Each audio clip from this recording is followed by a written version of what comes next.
Hello students, this is our part third one. Okay, ये part 3 चल रहा है हमारा वीडियो लेक्चर का एक्सपोनेंट्स एंड पावर एक्सपोनेंट के चैप्टर में हमने अब तक देखे बेसिकली 7th क्लास के अंदर जिसमें हमने एक्सपोनेंट्स और पावर के रूल्स पढ़े थे वो वाले, ठीक है, जो डील्स करते थे इंटीजर्स के साथ, होल नंबर के साथ या तो नेचुरल नंबर के साथ। इंटीजर्स कह लिया मतलब उसमें दोनों बातें आ ही गई, ठीक है। Today we will going to discuss about laws of exponent with respect to which deals with the rational numbers। तो कैसे हम laws of exponent को याद रखेंगे और उसके बेस पे हम सोल्व करेंगे। देखिए स्टार्ट करते हैं। पहला लॉ है फर्स्ट लॉ है कि अगर e की पावर m होगी मल्टीप्लाइड बाई a की पावर n होगी तो हमने देखा था कि a को एक बार लिखो और उसकी पावर को ऐड कर दो। ये हमने लॉ देखा था पिछले वीडियो लेक्चर के अंदर। ये लॉ ऑफ एक्सपोनेंट का फर्स्ट रूल है, बड़ा इंपॉर्टेंट रूल है। इसके बेसिक के ऊपर हम कैसे क्वेश्चन को हैंडल करें, चलो एग्जांपल टेक करते हैं, आप लोगों को समझ में आएगा। जैसे कि एक एग्जांपल लेते हैं हम, मान लो 3 का -2 पावर है मल्टीप्लाई बाई 3 का और यहाँ पे 5 पावर है, ठीक है। 3 का -2 प्लस 3 का 5। तो यहाँ पे देखिए ए सेम है, ए यानी मेरा बेस मेरा सेम है, जबकि पावर है वो -2 है एंड 5 है। तो हाँ, तो माइनस में भी पावर आ सकती है, ठीक है। आगे बढ़ते हैं तो इसका हम क्या कर सकते हैं, 3 बेस को एक टाइम लिखो यानी 3 को 1 टाइम लिखो। Sum of its exponent means here 2 exponents are there. So first of all I want to write down the something exponent plus here again next exponent, understood। इस ब्रैकेट में कौन आएगा आप सोचिए, दिमाग लगाए। यहाँ पे क्या आएगा, यहाँ पे आएगा -2 आएगा, ठीक है, -2 और यहाँ पे क्या आएगा 5 आएगा। तो ये इस टाइप से बना 3 - 2 + 5। 3 - 2 + 5 वी नो दैट 3 - 2 + 5 यानी कितना होता है, एक नेगेटिव एक पॉजिटिव सब्ट्रैक्शन होगा, बड़े सिंबल की साइन अप्लाई होगी, यानी यहाँ पे ये होगा 3। तो 3 का क्यूब आया, तो 3 का जो क्यूब है वो मेरा आंसर है। इससे आगे अगर आपको 3 3 9 9 3 27 लिखना है तो भी चलता है। अगर आपको एक्सपोनेंट फॉर्म में आंसर देना है तो आप ये रखेंगे 3 का क्यूब, 3 का 3 power, okay, 3 to the power 3। तो ये a to the power n multiply by a to the power n, यानी base same and exponent different होगी। ऐसे केस में बेस 1 टाइम लिखेंगे और सम ऑफ इट्स एक्सपोनेंट करेंगे जब वो दोनों बेस के बीच में मल्टीप्लाई का प्रोसेस होगा तब, ओके। ये फर्स्ट लॉ था। सेकेंड लॉ डिस्कस करते हैं।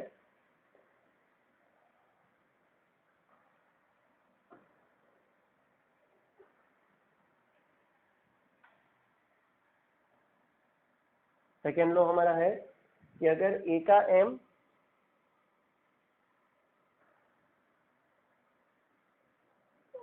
और a का अगर m है, a का m और a का n, a की m एक्सपोनेंट a की n एक्सपोनेंट डिवाइड में होगी a to the power m divided by a to the power n। ऐसे केस में हम लिखेंगे a to the power m minus n, okay. यहाँ पे याद रखेंगे m is very greater value compare to the n। तो आगे बढ़ते हैं हम एग्जांपल की ओर।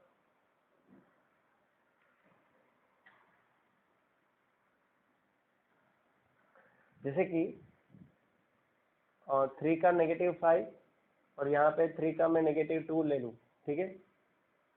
तो यहाँ पे देखिए 3 बेस है मेरा, एक्सपोनेंट डिफरेंट है। तो जब बेस सेम होता है एक्सपोनेंट डिफरेंट होता है और डिवाइड की रूल्स चलती है, डिवाइड की प्रोसेस चलेगी। ऐसे केस में बेस को 1 टाइम लिखो और सब्ट्रैक्ट ऑफ इट्स एक्सपोनेंट यानी -5 -2, और ये दोनों के बीच में मुझे कौन सा सिंबल लगाना है, यहाँ पे देखिए नेगेटिव वाला है तो मैं यहाँ पे नेगेटिव लगा दूंगा। तो ये बच्चे जल्दी क्या करते हैं, 3 बाई -5 है, 3 बाई -2 है, तो वो 3 - 5 - 2 ऐसा कर देते हैं, ठीक है। आपको प्रॉपरली सिंबल के साथ चलना है। m की वैल्यू यहाँ पे -5 थी, n की वैल्यू -2 थी, दोनों के बीच में नेगेटिव सिंबल था, इसलिए दोनों के बीच में मैंने नेगेटिव सिंबल रखा। ऐसा नहीं करना है, ठीक है बच्चों। आगे जाते हैं। 3 का -5 माइनस गिव्स +2, -5 + 2 इट गिव्स -3। तो this is what, this is my final answer, ठीक है। ये मेरा आंसर हो गया। इसको आगे अगर मुझे लिखना है तो मैं लिख सकता हूँ कि 3 का अगर -3 है तो it's basically 3/3 and 3/3 is nothing but 1/27। ऐसे भी मैं लिख सकता हूँ, या तो ये मेरा आंसर होगा। ठीक है, अब ये कैसे हुआ देखिए। अगर मैंने देखा, आपको मैंने पूछा था ना, सॉरी वीडियो पिछले वीडियो लेक्चर के अंदर ए की m पावर होती है, तो इसको मैं ए की नेगेटिव m लिख सकता हूँ, और अगर ए की नेगेटिव m होगी तो उसको मैं ए की पॉजिटिव m लिख सकता हूँ। यानी 1 के डिनोमिनेटर में जाने से उसकी एक्सपोनेंट की साइन में चेंजेस आ जाता है। एक्सपोनेंट की जो साइन है, यहाँ पे पॉजिटिव m था, 1 के डिवाइड में चला तो नेगेटिव बन गया। यहाँ पे नेगेटिव m था, 1 के डिवाइड में चला तो पॉजिटिव m बन गया। ऐसे नहीं करते, ए की पॉजिटिव m है तो इसको यहाँ से ऐसे ऐसे हम लिख सकते हैं, ऐसा नहीं होता। ठीक है, यहाँ पे ए नेगेटिव है, ए नेगेटिव के लिए कोई रूल्स नहीं है, ऐसे घर के रूल्स मत बनाना। आगे बढ़ते हैं। तो ये इसका क्वेश्चन क्या एक्सपोनेंट का था, क्लोज एक्सपोनेंट में। नेक्स्ट देखते हैं हम, next rule, third one rule number third one.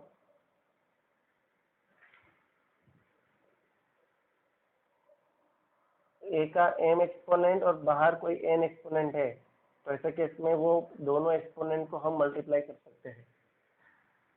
A का m n होगा तो ए का m n multiply by n कर सकते हैं। जैसे कि एग्जांपल हम लेते हैं आपको कि अगर 4 का -3 है और बाहर -2 है, ठीक है, तो यहाँ पे मैं 4 का -3 मल्टीप्लाई बाय -2 कर सकता हूँ, जो मुझे देगा 4 का +6। ठीक है, तो हम इसे एक्सपोनेंट का ये रूल्स का यूज कर सकते हैं। ये थर्ड वाला बड़ा सिंपल रूल्स का, बहुत simple rules. Fourth rules, exponent का फोर्थ वाला लो क्या कहता है। अच्छा, अब देखिए, अगर ए का m और ए का n होता है तो आपको a प्लस n करने की जरूरत पड़ेगी। यहाँ पे बेस सेम है तो सम ऑफ इट्स एक्सपोनेंट, पर अगर बेस ही डिफरेंस हो गए तो, जैसे कि मैं यहाँ पे लिखूँ a का m मल्टीप्लाई बाय b का n, तो हम ऐसे नहीं कर सकते कि A B m plus n, ऐसा बिल्कुल हमें करना नहीं है। ठीक है, तब क्या होगा, यहाँ पे a का m होगा और अगर b का m है उस केस में क्या था, और यहाँ पे क्या है थोड़ा देखिए। यहाँ पे बेस सेम था, क्या था, बेस यहाँ पे सेम थे, यहाँ पे बेस दोनों पे a था, और एक्सपोनेंट कैसी थी, एक्सपोनेंट कैसी थी, डिफरेंट डिफरेंट थी।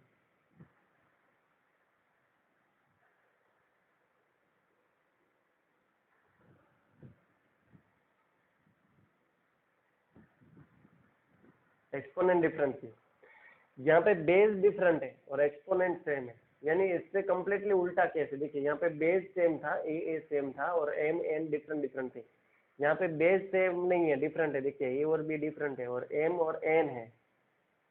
यहाँ पे एम और एम है, यहाँ पे एम एन था, डिफरेंट एक्सपोनेंट, यहाँ पे सेम एक्सपोनेंट है।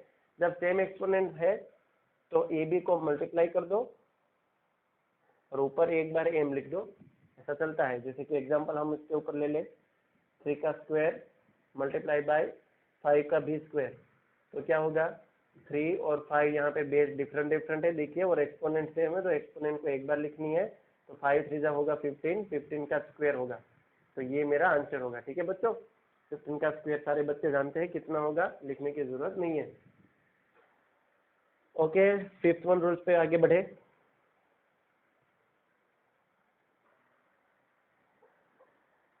रूल, फिफ्थ वन रूल क्या है, अगर ए की m एक्सपोनेंट है और ए की n एक्सपोनेंट है, ए की m बी की m, तो क्या किया जाए। अच्छा, एक रूल हमने देखा था, अगर ए का m है और ए का n है तो ऐसी परिस्थितियों में ए की m माइनस n किया जा सकता है। यहाँ पे बेस सेम था, एक्सपोनेंट डिफरेंट थी, डिवाइड का रूल चल रहा था। यहाँ पे भी डिवाइड का ही रूल चल रहा है, तो जहाँ पे बेस सेम था यहाँ पे ऐसा नहीं है, यहाँ पे ए और बी डिफरेंस है।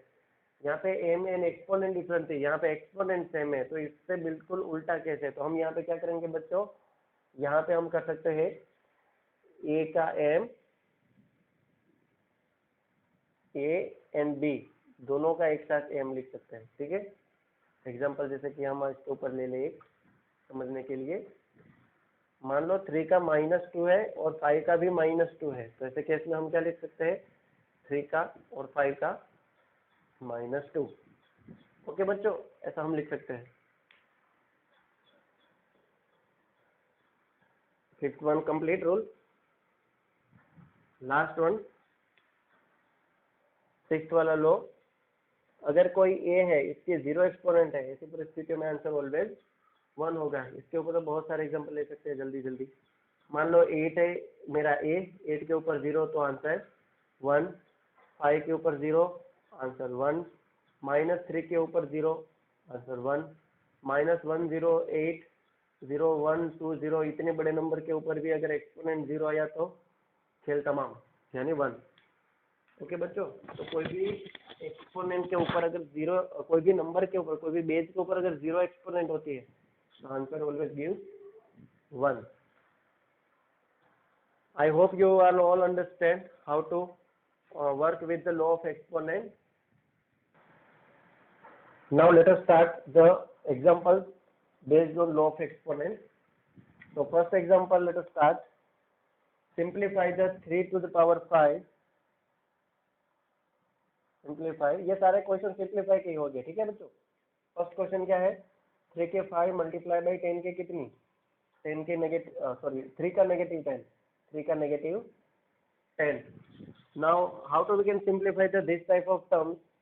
यहाँ पे हमें देखा जाए तो एक्सपोनेंट्स और पावर के फॉर्म में ही है, तो यहाँ पे क्या करना है, जिस दिन सिंप्लीफाई जिस दिन हमारे पास सिंप्लीफिकेशन के जैसे क्वेश्चन आएंगे तो वहाँ पे मैक्सिमम टाइम्स हमें यही यूज करना है कि पावर एक्सपोनेंट वाले रूल्स हम कितने यहाँ पे अप्लाई कर सकते हैं, लॉ ऑफ एक्सपोनेंट के कितने रूल्स यहाँ पे अप्लाई कर सकते हैं। जिसके पहला क्वेश्चन हमें देख रहे हैं, यहाँ पे है 3 to the power 5, okay, and here 3 to the power 10। तो पहले तो मैं इसको पॉजिटिव बनाने का प्रयास करूंगा।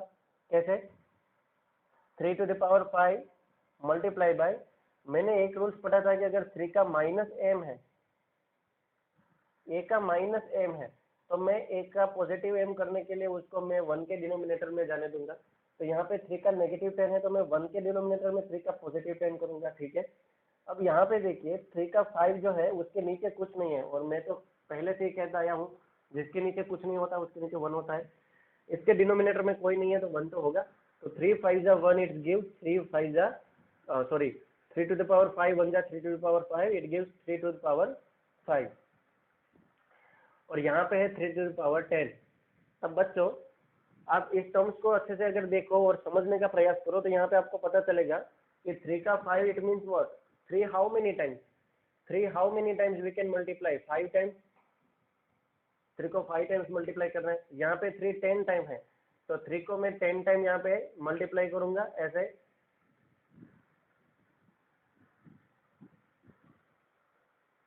ये पॉइंट्स नहीं है, ये इंटू है, 3 into 3 into 3 into 3 into 3, so 5 times 3 multiply it means 3 to the power 5, and here 10 times multiply 3 it gives 3 to the power 10। तो एक एक 3 को अगर मैं कट कर दूं तो न्यूमरेटर मेरा खाली हो जाएगा, तो 1 के डिवाइड में कितना चलेगा, 3 into 3 into 3 into 3, I mean the 3 5 times multiply, and 3 multiply 5 times it nothing but 3 to the power 5। तो बेसिकली इसके पीछे का रीजन ये है कि इतना सारा काम करने से पहले मैं ये कर दूं कि मुझे एक पता है। दूसरा, यहाँ पे पहला लॉस का मैंने यूज कर दिया, देखिए बातों बातों में पहला रूल यूज हो गया, आपको पता भी नहीं चला होगा। सेकेंड रूल, बड़ा इंपॉर्टेंट रूल, अगर एक ही m है और एक ही n है जहाँ पे बेस सेम है और एक्सपोनेंट डिफरेंट है, ऐसी परिस्थितियों में आपको m - n करना है जब डिवाइड का प्रोसेस चलेगा तब। यही केस अगर मल्टीप्लाई में आया तो भाई, अगर यही केस मल्टीप्लाई में आया तो फिर हम क्या करेंगे, term of it exponent. Basically ये रूल्स मेरे लिए अभी काम का है, तो मैं यहाँ पे इसके हिसाब से यहाँ पे काम करूंगा। कैसे, देखिए यहाँ पे a सेम है तो 3 और 3 मेरा सेम है, n डिफरेंट है यानी 5 और 10 भी डिफरेंट है। डिवाइड की प्रोसेस चल रही है, हाँ भाई यहाँ पे भी डिवाइड की प्रोसेस चल रही है, तो मैं 3 का क्या लिखूंगा, where is blue marker, okay, 3 का मैं क्या लिखूंगा, 5 10, बेटा n लिखा, और बीच में कौन सा सिंबल, कौन सी प्रोसेस, सब्ट्रैक्शन की, यानी negative minus. So how to we can solve, 3 5 - 10 is nothing but -5, 3 to the -5। एक तीसरा रूल्स मैंने पढ़ा था कि अगर एक ही -m है तो मैं एक ही पॉजिटिव m कर सकता हूँ, कब, जब वो डिवाइड में चले। यहाँ पे अभी मैंने बात की थी, देखो।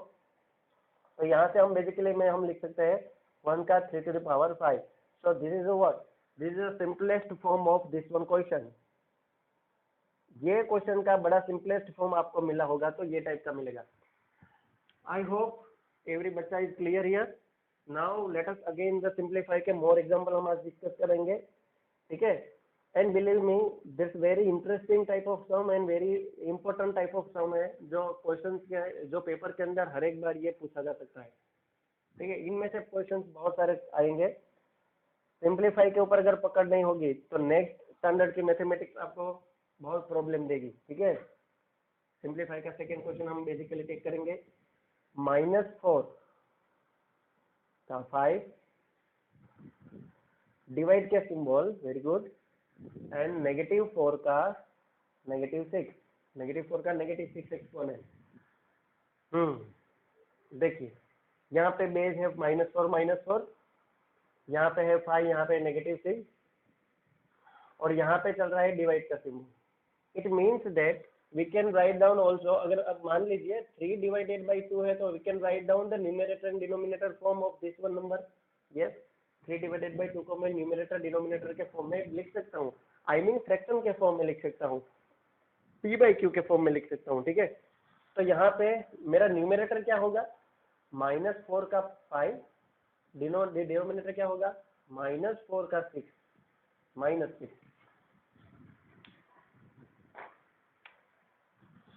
ओके, नाउ -4 का 5, -4 का 6।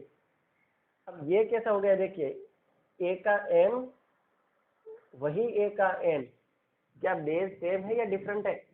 आप कहेंगे सर बेस तो सेम है, देखिए a सेम है, और जिस दिन बेस सेम होता है ऐसी परिस्थितियों में हम क्या लिखते हैं, a एक बार लिखेंगे, और मुझे पता चला कि डिवाइड है, तो फटक करके मैं क्या करूंगा, यहाँ पे m - n कर दूंगा, सब्ट्रैक्शन करूंगा। और एक रूल ये था कि a का m होगा, a का n भी होगा, और मल्टीप्लाई होगा तो फिर am + n करूंगा।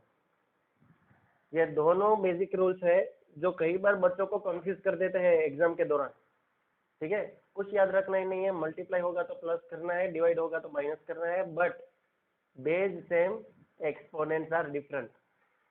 ओके, यहाँ पे बेस सेम है, exponent should be different, then we can write down the -4 एक टाइम, यानी -4 कितने बार, -4 एक बार, ठीक बच्चों, -4 एक बार, and 5 plus -6, so it gives -4, 5 - 6, 5 - 6 कितना होगा, 5 प्लस माइनस कितना होगा, सॉरी मुझे माइनस करना था, यहाँ पे माइनस है, मैंने प्लस कर दिया, माफ कर दीजिए, ठीक है। 5 - -6, it gives 5 + 6, and 5 + 6 it gives -4 की कितनी, 11 exponent. So this is my simplest form of this question. इस क्वेश्चन का मुझे सिंपलेस्ट फॉर्म इस टाइप का मिला, ठीक है। यानी कैलकुलेटर में आप ये निकालोगे या कैलकुलेटर में आप ये निकालोगे, दोनों का आंसर सेम है। तो कैलकुलेटर में भी टाइपिंग तो करना होता है ना बच्चों, तो सबसे ज्यादा सिंपल क्या रहेगा टाइपिंग करने में, ये वाला टर्म या ये वाले टर्म, यही टर्म ज्यादा सिंपल रहेंगे। आप कहेंगे सर कैलकुलेटर तो यूज करना नहीं होता 10th स्टैंडर्ड तक, तो फिर आप, ऐसा नहीं है, देखिए कैलकुलेटर यूज नहीं करना है, आपकी बात सही है, पर जिस दिन आप इंजीनियर बन जाओगे या तो बड़े कोई साइंटिस्ट बन जाओगे, ठीक है, उस टाइम पे जब आप लोगों को कंप्यूटर के ऊपर टाइपिंग करना होगा कैलकुलेटर बेस्ड, तो वहाँ पे सबसे ज्यादा सिंपलेस्ट फॉर्म ये रहेगा या ये रहेगा, यही रहेगा ना। इसीलिए सिंप्लीफाई हमें बहुत बेनिफिट करता है, बहुत उसके एप्लीकेशन है। ओके बच्चों, आगे वाला एक और सम कर देते हैं सिंप्लीफाई के बेस पर।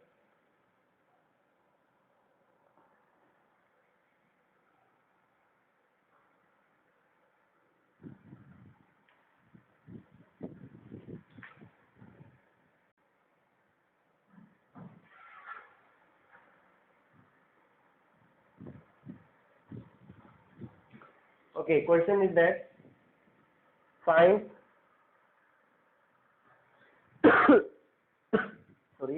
find x so that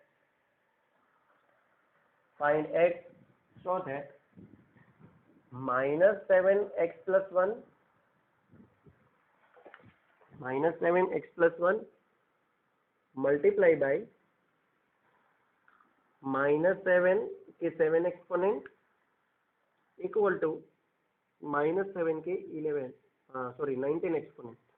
okay, एक बार क्वेश्चन चेक कर लेता हूँ कहीं मिस्टेक नहीं है। -7 का x+1 मल्टीप्लाई बाय -7 का 7 इक्वल टू -7 के 19, फाइंड द x। ओके, मुझे x की वैल्यू फाइंड करनी है बच्चा, देखा मुझे क्या करना है, x की वैल्यू फाइंड करनी है। x की वैल्यू मुझे बताओ कि ये जो इक्वेशन है ये सेटिस्फाइड हो जाए। Why I tell to equation -7 के x+1 multiply by -7 equal to कुछ हो रहा है। देखिए left hand side equal to right hand side कुछ ना कुछ हो रहा है, ठीक है। तो यहाँ पे इसका मतलब है इसको जिस दिन मैं सिंप्लीफाई करूंगा तो मुझे इसके जैसा फॉर्म मिलेगा। इसको जिस दिन लेफ्ट हैंड साइड को मैं इक्वल के लेफ्ट हैंड साइड को मैं जिस दिन मल्टीप्लाई करूंगा या तो सिंप्लीफाई करूंगा मुझे राइट हैंड जैसा दिखने को मिलेगा। तो यहाँ पे सिंप्लीफाई करने के लिए x को मैं कौन सा नंबर रखूं, x की जगह पे मैं कौन सा नंबर रखूं कि इसको सिंप्लीफाई करने के बाद ये वाला नंबर मिले। समझ में आ रही है बात, राइट हैंड साइड वाला नंबर मिले, इसके जैसी इसकी कॉपी हो जाए, फोटोकॉपी इसके जैसी हो जाए। तो x वो कौन सा x का ऐसा नंबर होगा जो यहाँ रखने के बाद सिंप्लीफाई देने के बाद मुझे इसके जैसा फॉर्म मिलेगा, वो x का नंबर मुझे फाइंड करना है। आई hope you understand the question. Equation इसीलिए कहते हैं यहाँ पे इक्वल टू समथिंग हो रहा है इसीलिए। ओके, तो बड़ा सिंपल क्वेश्चन है, देखिए यहाँ पे है ना, पहली नजर में है ना ये क्वेश्चन को देखकर बच्चे भयभीत हो जाते हैं कि अरे बाप रे ये तो सिलेबस के बाहर का क्वेश्चन आ गया, कैसे करेंगे। अरे पावर एक्सपोनेंट में से देख भाई, -7 के x+1 मल्टीप्लाई बाय -7 की 7 एक्सपोनेंट इक्वल टू -7 के 19 एक्सपोनेंट। तो हमने एक रूल्स बार बार वापस मैं आपको बता रहा हूँ, देखिए एक रूल्स हमने पढ़ा है कि a का m और a का n होगा और मल्टीप्लाई की प्रोसेस चलेगी। ऐसी परिस्थितियों में आप एक बार m a रखो और सम ऑफ इट्स एक्सपोनेंट। यहाँ पे बेस कौन है भाई, बेस तो मेरा -7 है दोनों में, देखिए यहाँ पे भी -7 है यहाँ पे भी -7 है। ओके, मल्टीप्लाई की प्रोसेस चलनी चाहिए, हाँ भाई मल्टीप्लाई की प्रोसेस चल रही है। देखिए ऐसी परिस्थितियों में m और n सेम नहीं होना चाहिए, तभी आप m और n को ऐड कर सकते हो, हालांकि सेम होगा तो भी ऐड कर सकते हो। तो यहाँ पे m है मेरा n है, m मेरा x+1 है, n मेरा 7 है। so we can write down this type of form, यानी -7 ऊपर x+1 प्लस 7 इक्वल टू -7 की 19। आई होप यू अंडरस्टैंड क्लियर बच्चों। यहाँ पे मैंने क्या किया, बेस सेम है तो सम ऑफ इट्स एक्सपोनेंट x+1 और 7 का मैंने कम किया। आगे बढ़ते हैं, -7 x+1 + 7 it give x+8। Yes, x+1 + 7 x+8 होगा, इक्वल टू क्या होगा, -7 के 19 एक्सपोनेंट होगी कि नहीं, बिल्कुल सही। अब आप यहाँ पे देखिए -7x + 8 -7x19 दोनों के बीच में है इक्वल टू। अब मैं इसको थोड़ा पास पास लिख देता हूँ फिर आपको समझाऊंगा क्या करना है। -7 की x+8 एक्सपोनेंट है इक्वल टू -7 की यहाँ पे 19 एक्सपोनेंट है। अब आप लेफ्ट हैंड साइड पे और राइट हैंड साइड पे दोनों साइड पे देखिए, तो दोनों साइड पे -7 यहाँ पे भी है, -7 यहाँ पे भी है, बीच में है इक्वल टू, यानी ये जैसा है वैसा ही ये है। अच्छा अब मैं आपको एक बात बताऊं, मेरे पास मान लो कि जो एक 4 व्हील है, मान लो कि मेरे पास एक 4 व्हील है, ठीक है, मेरे पास एक गाड़ी है, आपके पास भी एक गाड़ी है और हम दोनों के पास सेम कार है, एक जैसी कार है, दोनों के पास एक जैसी कार है। बस डिफरेंस इतना है, एक ही कंपनी की कार है, एक ही प्राइस में दोनों कार है, मैंने जितने प्राइस में खरीदी आपने भी इतनी प्राइस में खरीदी, दोनों एक ही कंपनी की सेम कलर की एक ही जगह से बाइंग की हुई दो कार है, कंप्लीटली कोई भी डिफरेंस नहीं है। बस डिफरेंस इतना है कि मेरी कार के ऊपर कौवा बैठा है, मेरी कार के ऊपर कौन बैठा है, कौवा बैठा है, और आपकी कार के ऊपर भी कोई बैठा होगा। अब मैं कहूंगा कि ये पिक्चर और ये पिक्चर दोनों सेम कब हो जाएंगे, जब आपके कार के ऊपर भी कौन बैठा होगा, कौवा बैठा होगा तभी। ठीक है, समझ में आ रही बात, यानी मुझे यहाँ पे कंपैरिजन करनी है। वेरी गुड, आपने सही सोचा होगा, मुझे यहाँ पे कंपैरिजन करनी है। -7 -7 अगर सेम है तो ये कब सेम बने होंगे, जब 19 के वैल्यू x प्लस 8 जितनी हो गई। तो आपको यहाँ पे लिखना है तो लिख सकते हैं after comparison both side, after comparison, तो आफ्टर कंपेयरिंग बोथ साइड पे कंपेयरिंग करने के बाद आपको क्या मिला गया। देखिए मैं यहाँ पे लिख रहा हूँ x प्लस 8 है वो 19 के इक्वल होना चाहिए, ये वैल्यू इसके इक्वल भी होनी चाहिए। तो x की वैल्यू कितनी मिली, 19 माइनस 8, इट्स नथिंग बट 11। यानी अगर x जब 11 होगा तब ये फॉर्म क्रिएट होगा। आई होप यू बच्चों अंडरस्टैंड कैसे इस टाइप के क्वेश्चन को हैंडल किया जा सकता है। आप लोगों ने यहाँ पे सिंप्लीफाई के बेसिकली सम्स देखे, x 11 कैसे आया। अगेन मैं बता दूं, राइट हैंड साइड और लेफ्ट हैंड साइड दोनों टर्म्स सेम है, यहाँ पे भी नेगेटिव 7 है, यहाँ पे भी नेगेटिव 7 है। इसकी एक्सपोनेंट 19 है जबकि इसकी एक्सपोनेंट कुछ है और वो x के साथ प्लस होकर 8 है, यानी ये भी 19 बनना चाहती है, x प्लस 8 को भी 19 ही बनना है क्योंकि यहाँ पे 19 बैठा है। तो ये 19 कब हुआ होगा, जब x प्लस 8 19 हुआ होगा। तो x की वैल्यू कितनी होगी, 19 माइनस 8 कर दो तो 11 बचेगा। तो आप अगर यहाँ पे 11 पुट करो तो क्या होगा, 11 प्लस 8 कितना होगा, 19 होगा कि नहीं। इसका मतलब ये है कि x की वैल्यू 11 होनी चाहिए। तो इस टाइप के बेसिकली सिंप्लीफिकेशन हमारे एग्जाम में आएंगे, ठीक है। अब आप प्रैक्टिस 2.2 को सोल्व करने के लिए हर एक बच्चा एबल है इस वीडियो लेक्चर को देखने के बाद। तो हम आप लोगों को होमवर्क में देते हैं, आप वीडियो पॉज करके इस क्वेश्चन को नोट कर लिया होगा आई होप। होमवर्क में लिख ले बच्चे, प्रैक्टिस 2.2 पूरा का पूरा 2.2 सिंप्लीफाई करना है। पेज नंबर है आपके, पेज नंबर है 27, ठीक बच्चा, 27 पेज नंबर है। आपके पास टेक्स्ट बुक होगी, नहीं होगी तो स्कूल का कांटेक्ट कीजिए। प्रैक्टिस 2.2 में से पेज नंबर 27 से आप लोगों को पूरी की पूरी प्रैक्टिस सोल्व करनी है based on law of exponent rule. Okay, now are you have, I hope you are all understood this type of question. अगर नहीं पता चला तो वापस वीडियो रिवाइंड कीजिए। अपना ख्याल रखिए, धन्यवाद।